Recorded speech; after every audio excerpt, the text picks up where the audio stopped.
Everyone's talking about how proud you should be when your child leaves for college, how exciting this milestone is, how you finally have freedom. But nobody, and I mean nobody, is preparing you for the grief that's about to hit you like a freight train coming around the bend. And if your child is leaving this September, we need to talk.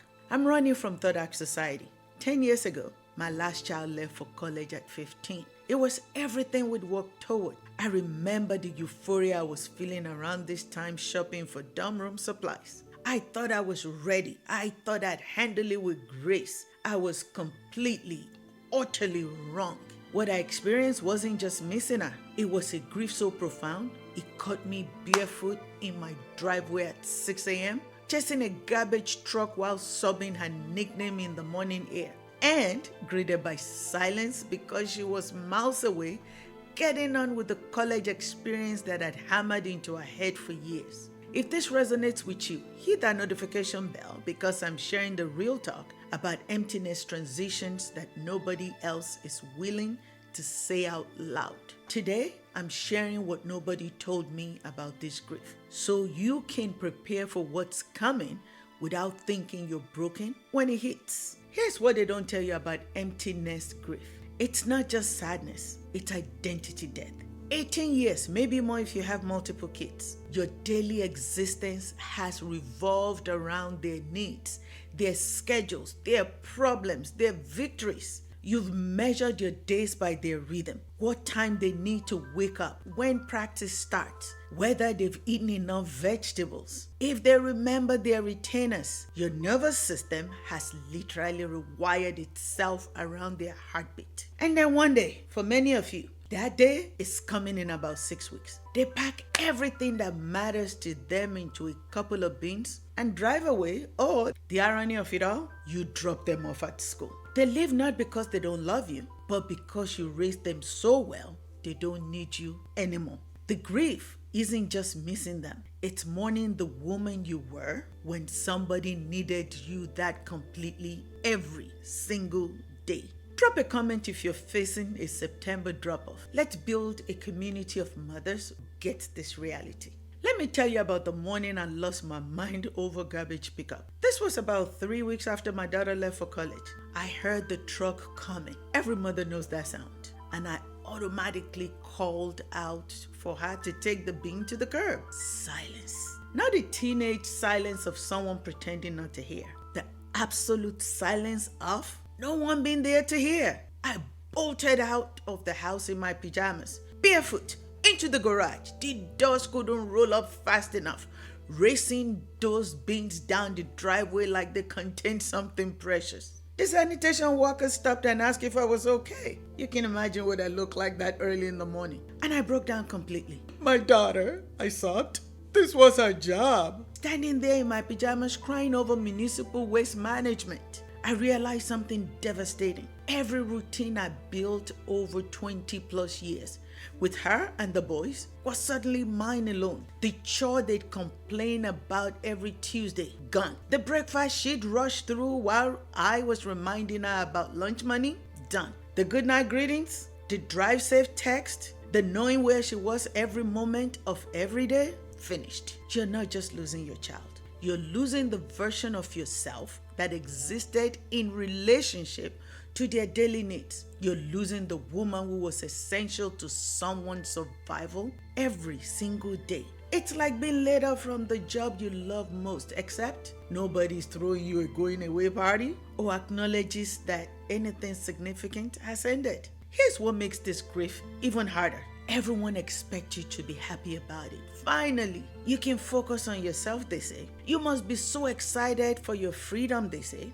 But what if you don't want freedom from the most important job you ever loved? What if 18 years of intensive mothering wasn't a burden you've been waiting to escape, but the most meaningful work of your life? I come from Nigerian culture where children don't just leave home. They expand it. Mothers don't become irrelevant, they become matriarchs. The older you get, the more essential you become, not less. But here I was being congratulated for successfully making myself unnecessary. The cultural collision was devastating. My heritage telling me children belong to the village, my American reality celebrating their complete independence from me. Both worldviews creating guilt. Was I too clingy or not supporting enough? Too American or too African? If you're from a culture that values family connection differently than American independence culture, share your experience in the comment. You're not alone in feeling torn between two worldviews. And if you're a non-hyphenated American like me that would rather still keep your children near,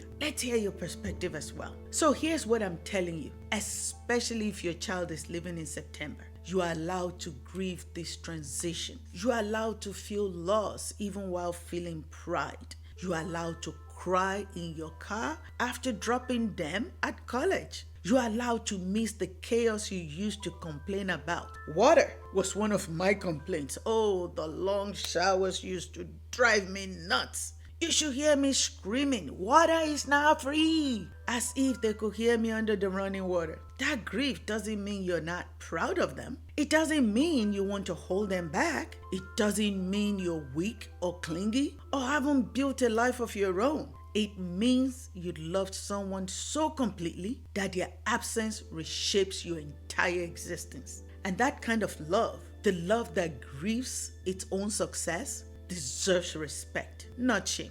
The morning I chased that garbage truck, crying over my daughter's abandoned Tuesday routine, I wasn't having a breakdown. I was having a breakthrough. I was finally allowing myself to feel the magnitude of what I was losing. Not just her presence, but the version of myself that existed when someone needed me that intensely every day. That grief needed to be felt, not fixed. Honored, not hurried through. Witnessed, not minimized.